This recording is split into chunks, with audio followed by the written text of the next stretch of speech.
औज़ु बिल्लाहि मिनश शैतानिर रजीम बिस्मिल्लाहिर रहमानिर रहीम। मेरा नाम शबीर ख़ान है। सदुज़ई कबीले से मेरा ताल्लुक़ है और मैं सूबा पंजाब के ज़िला डेरा गाज़ी ख़ान से ताल्लुक़ रखता हूँ। मीडिया से मेरा ताल्लुक़ है। BBC रिकॉर्ड लंदन न्यूज़ में बतौर ब्यूरो चीफ़ पंजाब काम कर रहा हूँ और सदुज़ई ट्राइबल काउंसिल के साथ मैं सेक्रेटरी इन्फॉर्मेशन के तौर पे काम कर रहा हूँ। सदुज़ई ट्राइबल काउंसिल क्या है, मैं ये आपको बताऊँगा। तकरीबन 3-4 साल कबल हमारा एक जिरगा हुआ था इस्लामाबाद में। वहाँ पे KPK, पंजाब, बलूचिस्तान, सिंध और कश्मीर से तमाम जो है ना सदुज़ई तशरीफ़ लाए थे। उसमें कुछ सैकड़ों की तादाद में लोग थे जो सदुज़ई ट्राइब से ताल्लुक़ रखते थे। उस जिरगे में शामिल हुए। उस जिरगे में मुख्तलिफ़ फ़ैसले किए गए कि हमारे जो ट्राइब है इसका एक सरबराह बनाया जाए ताकि कोई भी मामलात होते हैं वो उनके ही जो रेफरेंस से ही आगे चलाए जाएँ। तो वहाँ पे मुश्तरका तौर पे तमाम दोस्तों ने फ़ैसला किया। कश्मीर से ताल्लुक़ रखते हैं सरदार डॉक्टर मोहम्मद कलीम ख़ान सदुज़ई, उनको कबीले का सरबराह बनाया गया, कबीले का चीफ़ बनाया गया ट्राइब का। तो उसमें मुख्तलिफ़ दोस्तों को सूबाई सतह पे और ज़िलाई सतह पे ज़िम्मेदारियाँ दी गईं। ज़िम्मेदारियाँ वो दी गई कि आपने अपने इलाक़ों में अपने जितने भी सदुज़ई कबीले से ताल्लुक़ रखते हैं लोग, उनको इकट्ठा करना है, एक प्लेटफार्म पे इकट्ठा करना है। उनके जो माली मसाइल हैं, उनके जो कारोबारी मसाइल हैं, उनकी किसी भी किस्म की कोई मुश्किलात पेश आती हैं, कोई मसाइल होते हैं, तो वो अपने भाइयों के साथ शेयर करें ताकि हम एक दूसरे के दुख दर्द में शरीक हो सकें। दूसरा हमारा जिरगा कश्मीर के अंदर हुआ था, मंग के अंदर, इसाक मदनी साहब के गांव के अंदर। वहाँ पे भी सैकड़ों लोग तशरीफ़ लाए। वहाँ पे भी बहुत अच्छी रिफ़्रेशमेंट का इंतज़ाम भी किया गया था और पूरे पाकिस्तान समेत कश्मीर से भी काफ़ी तादाद में लोग वहाँ पे आए थे। तो वहाँ पे भी कुछ चीज़ें डिस्कस हुई थी कि कबीले की बेहतरी के लिए लोगों को किस तरह हमने निकालना है। जो हमारे अच्छे पढ़े लिखे लोग हैं उनको इस ट्राइब में शामिल करना है, इस कौंसल में, सदुज़ई ट्राइबल काउंसिल में शामिल करना है और उनके ज़रिए हमारे जो गरीब दोस्त हैं, जो गरीब हमारे भाई हैं, उनके जो मसाइल हैं वो उनसे हल कराएंगे। तो ये कौंसल हमारी अब तक भी चल रही है। तो अल्हम्दुलिल्लाह आज तकरीबन कोई 7-8 साल हो गए इस कौंसल को बने हुए। वैसे हमारा जो ताल्लुक़ बना था सोशल मीडिया के ज़रिए, एक दूसरे से रब्ता हुआ फ़ेसबुक के ज़रिए, व्हाट्सएप के ज़रिए, इसको तकरीबन कोई 15 साल हो गए हैं। लेकिन इसमें मुख्तलिफ़ लोग आते गए, कारवां बनता गया और हमारा जो है ना अल्हम्दुलिल्लाह एक सदुज़ई ट्राइबल काउंसिल के प्लेटफार्म से आज हमारे तमाम पाकिस्तान के सूबों में सरपंच मौजूद हैं, चीफ़ मौजूद हैं, ज़िलाई सतह पे भी, सूबाई सतह पे भी, और अल्हम्दुलिल्लाह कश्मीर में भी हमारे भाई काफ़ी तादाद में वैसे भी मौजूद हैं। वहाँ पे भी हमारे सूबाई सरपंच, सूबाई चीफ़ भी मौजूद हैं। तो गुज़श्ता दिनों मैंने एक वीडियो देखी थी सोशल मीडिया के ऊपर जो कि मुख्तलिफ़ ग्रुप में शेयर भी हो रही थी और फेसबुक पे भी मैंने देखी है। व्यूज़ लॉग यूट्यूब का नाम था। तो उसमें कोई मेरे ख़्याल में जो इंटरव्यू लेने वाले शख्स थे उसका नाम कोई इरशाद था। तो दूसरी तरफ जावेद इब्राहिम साहब जो कि हमारे बुज़ुर्ग हैं, हमारे कबीले से ताल्लुक़ रखते हैं, इंतहाई माज़रत के साथ मैं अगर कहीं पर कुछ ऊंच नीच कर जाऊं तो पहले से ही माज़रत कर रहा हूं। तो उन्होंने मुख्तलिफ़ पहलुओं के ऊपर सवालात किए और जावेद इब्राहिम साहब ने मुख्तलिफ़ जवाबात दिए, जिसमें कुछ ऐसे जवाबात दिए, ऐसे बातें की जिससे हमारे ट्राइब के जो नौजवान हैं, जो बुज़ुर्ग हैं, उन्होंने सुना तो बड़ा दिली अफ़सोस हुआ। उसमें उन्होंने बताया कि सदुज़ई हैं नहीं। सदुज़ई तो वो थे जो पहाड़ों पे चढ़ जाते थे, घोड़ों पे जाके दूसरे मुल्कों में जाते थे।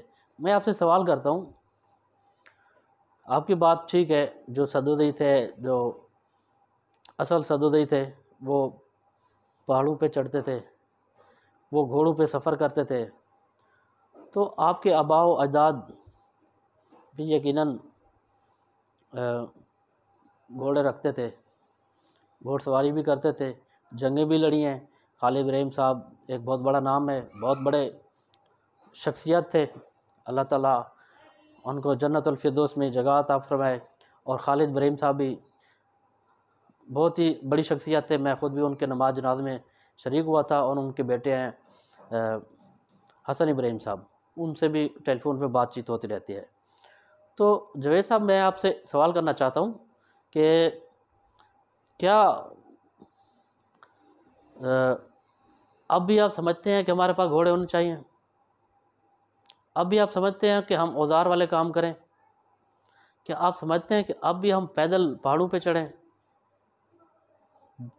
जिस तरह पूरी दुनिया ने तरक्की की है, उसी तरह सदुज़ी ट्रैब ने भी तरक्की की है। अगर आपके आबाओ अजदाद घोड़ों पे सफ़र करते थे तो आप आज पिंजारों पे चढ़ते हैं। आपके पास बड़ी बड़ी गाड़ियाँ हैं, प्राडो हैं, आपके पास वीगो डाले हैं, तो आप क्यों लिए हैं आपने? आपका जो बंगला है, क्या आपके आबाओ अजदाद इन्हीं बंगलों में रहते थे? आपने क्यों इतने बड़े बंगले बनवाए हैं? देखिए, हर दौर के अंदर तब्दीलियाँ लाजमी होती हैं। तो हम बजाय के पीछे चले जाएं, हमने भी उसी तरह तरक्की करनी है जिस तरह दूसरे कबाइल, जिस तरह दूसरे ट्राइब, जिस तरह पूरी दुनिया कर रही है। अगर हम कंट्री वाइज बात कर रहे हैं तो आप देखें कि पाकिस्तान कितना पीछे है और दूसरे मुल्क जो है कितना आगे चले गए। क्यों चले गए? कि टेक्नोलॉजी में हम पीछे रह गए, मुख्तलिफ पहलू में हम पीछे रह गए। आप भी समझते हैं कि अभी भी हम भी वही उधर ही चले जाएं। आप कहते हैं किताबों में कहीं पर भी सदुज़ई नहीं लिखा हुआ। आप माशाल्लाह बुज़ुर्ग हैं, मेरे लिए काबिल एहतराम है। तो मेरे ख़्याल में आपकी रिसर्च ही नहीं है फिर। इंशाल्लाह मेरी कोशिश है कि आपसे मुलाकात भी हो, मैं वो किताबें भी साथ लेकर आऊँ, आपको दिखाऊँ कि सदुज़ई कहाँ पे लिखा हुआ है, सदुज़ई किस किस इलाके में जाके आबाद हुए और कैसे आबाद हुए।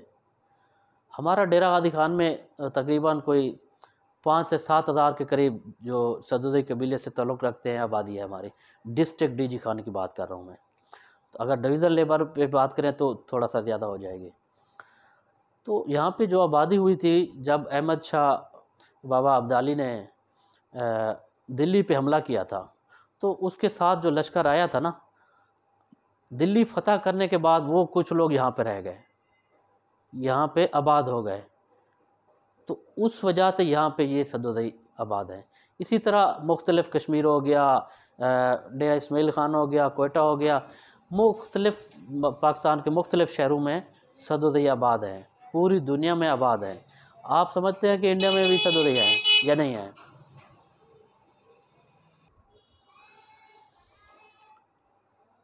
इसी तरह इंडिया में भी सदुज़ई आबाद हैं। तो आप क्या समझते हैं, वो सदुज़ई नहीं है? अगर जिसके पास घोड़ा नहीं है तो क्या वो सदुज़ई नहीं है? जो औज़ार नहीं बना सकता वो सदुज़ई नहीं है? देखिए, आज एक डॉक्टर बन गया तो ये तो उसका मतलब नहीं है कि उसकी जो पुश्त है, उसकी जो आल औलाद है वो भी डॉक्टर बन जाए। अगर एक सदुज़ई आर्मी में है तो उसका सारा ख़ानदान आर्मी में होगा तो सदुज़ई होगा, नहीं तो नहीं होगा। अगर एक शख्स किसी भी शोबे में चला जाता है तो क्या उसके जो आल औलाद या उसकी जो पुश्त है वो भी उसी फील्ड में आ जाए तो वो असल सदुज़ई होगा? कमाल करते हैं आप।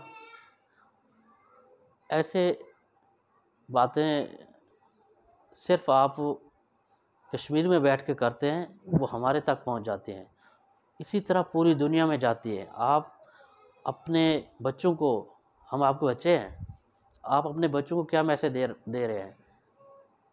आपके बाद ये वीडियो रहेगी तो हम क्या समझेंगे कि हम कौन हैं, आप कौन हैं? आपके वालिद गिरामी का इतना बड़ा नाम है सरदार इब्राहिम ख़ान, जिन्होंने आज़ाद कश्मीर को आज़ाद कराया। तो वो सरदार क्यों लिखते थे? इख्तलाफ करना चाहिए था ना आपको। अगर आपने उस वक्त इख्तलाफ नहीं किया तो आप अपने नाम के साथ अपने वालिद का नाम लिखते हैं सरदार इब्राहिम ख़ान, तो आप फिर क्यों लिखते हैं सरदार इब्राहिम ख़ान? फिर आप सदुदई नहीं हैं, आप भी सदुदई हैं। सरदार लफ्ज़ का मतलब क्या है, आप इसकी तशरीह करें। सरदार लफ्ज़ का मतलब क्या है, आप इसकी तशरीह करें, बताएं कि सरदार क्यों अपने नाम के साथ कोई लिखता है। और दूसरी बात रहेगी आपकी सदुदई की, कि वो लोग क्या करते थे, जो उनका रहन सहन था, उनके खाना पीना था, उनके जो मुख्तलिफ़ चीज़ें थी जो अब नहीं है। तो हर दौर के साथ साथ हर चीज़ तब्दील होती रहती है।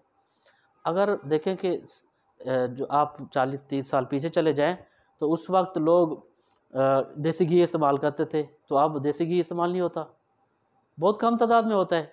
तो हम क्या कहें कि जो हमारे जो आबा व अजदाद देसी घी इस्तेमाल करते थे, जनाब हम देसी घी नहीं इस्तेमाल करते, यानी कि फिर हम उनकी औलाद नहीं है। हर दौर में तब्दीली होती है, हर दौर के अंदर आपने अपने आप को ढालना होता है माहौल के अंदर।